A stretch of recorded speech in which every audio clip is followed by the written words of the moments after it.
ఒక వ్యక్తి భూలోకానికి రావాలి, ఆయనే రక్తము చెందించాలి, ఆయనే మన కొరకు ప్రాణము పెట్టాలి.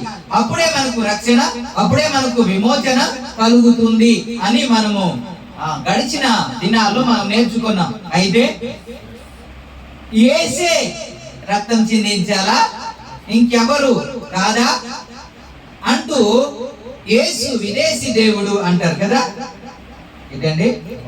యేసయ్య విదేశీ దేవుడు, మన దేశము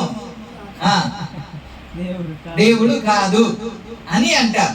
నేనంటాను, ప్రతి దేశానికి ఒక దేవుడు కాదు. గమనించండి, మీకు జ్ఞానం ఉంది, మీకు చదువు ఉంది, మీకు వివేకం ఉంది కాబట్టి ఒక మాట గమనించండి. ఒక దేశానికి ఒక దేవుడు ఉండడు, ఒక గ్రామానికి ఒక దేవుడు ఉండడు, ఒక పట్టణానికి ఒక దేవుడు ఉండడు. మన అందరికీ దేవుడు ఒకడే. హల్లెలూయా. ఆయనే మన అందరికీ తండ్రి అయి ఉన్నాడు. హల్లెలూయా. ఎంతమంది అన్నదమ్ములు అని అడగొచ్చు, ఎంతమంది లేకపోతే బిడలు అని అడగొచ్చు, కానీ ఎంతమంది తండ్రులు అని అడిగితే లాగి కొడతారు. దేవునికి స్తోత్రం. హల్లెలూయా. తండ్రి ఒకడే ఉంటాడు. ఎంతమంది అన్నదమ్ములు బంధువులు ఉన్నప్పటికీ కూడా తండ్రి మాత్రం ఒకడే.